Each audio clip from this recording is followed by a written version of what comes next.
Hi dear medical colleagues, welcome to my channel. Let us today talk about lung volumes and lung capacities. So before going further, let us first understand the graph.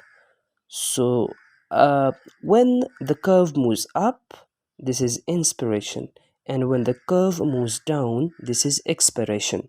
So when you breathe in, it goes up, and when you breathe out, it goes down. You breathe in, it goes up. When you breathe out, it goes down. So this is the curve. So now let us first let us make it easy and talk about tidal volume.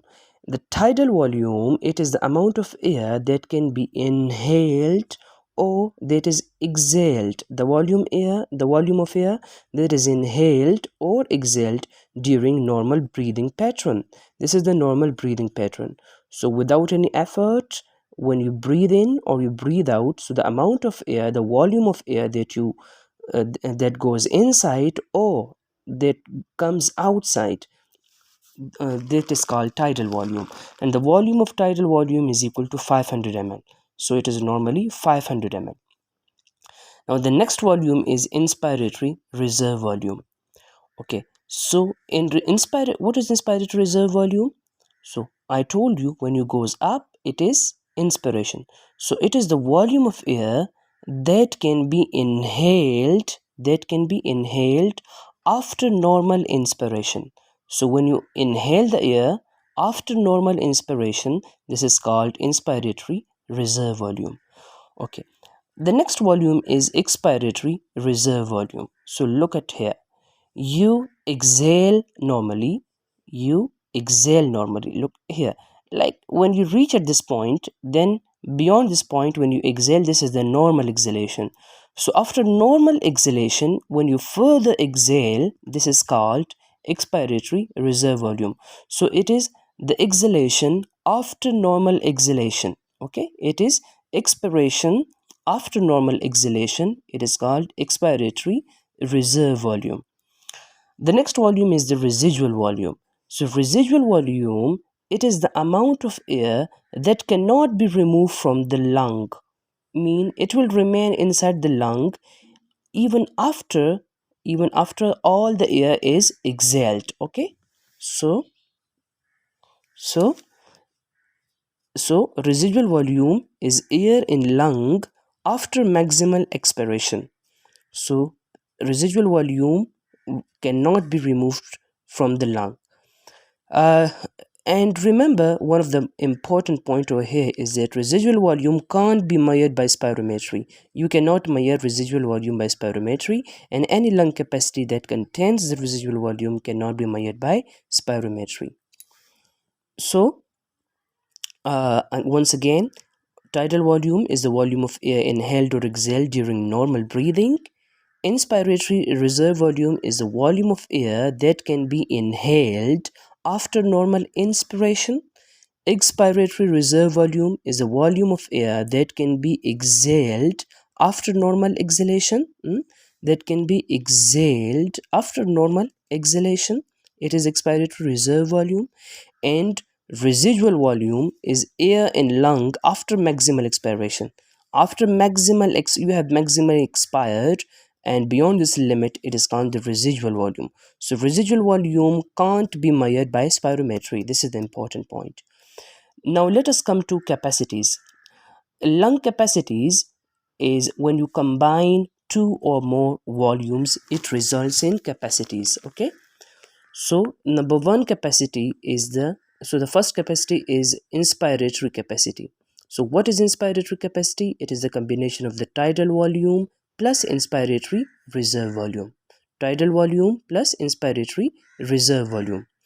So it means that when you expire normally, then after normal expiration, when you inhale, when you maximally inhale, so after normal expiration, when you maximally inhale, this is called inspiratory capacity.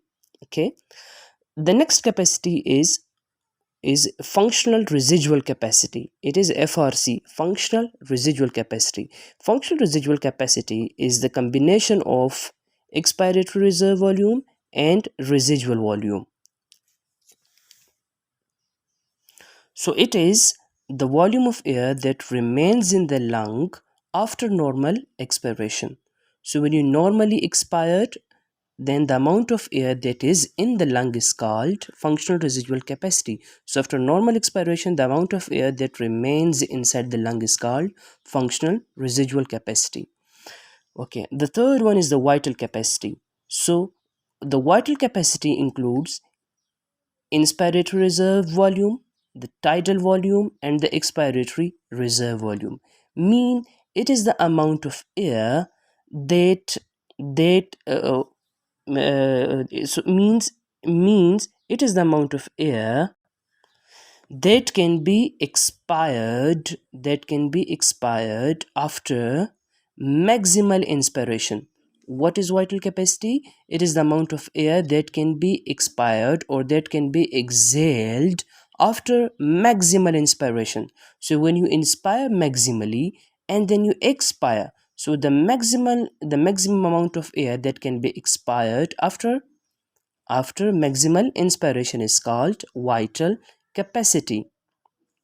Okay, you can calculate these capacities by doing some calculation over here. I have shown the volumes over here like 2.2 and 2.7. So when you minus 2.2 from 2.7, it gives to it will give to zero point 0.5. So zero point 0.5 ml is 500 ml. So you can calculate the volume over here. Okay, the next is total lung capacity. And the total lung capacity is the combination of inspiratory reserve volume, tidal volume, and expiratory reserve volume, and the last, the residual volume. When you combine all the four volumes, this is called total lung capacity. And total lung capacity is equal to 6 liters. These numbers are in liters, okay? So the 6 liter, the total lung capacity is 6 liter. And the total lung capacity is the volume of air that is in the lungs after maximal inspiration. So after maximal inspiration, the amount of air that remains in the lung is called total lung capacity. Hopefully this video was quite helpful for you, and kindly for further uh, support and kindly subscribe my channel so that it can give me courage to make more videos and help my medical colleagues. Thank you very much. Take care.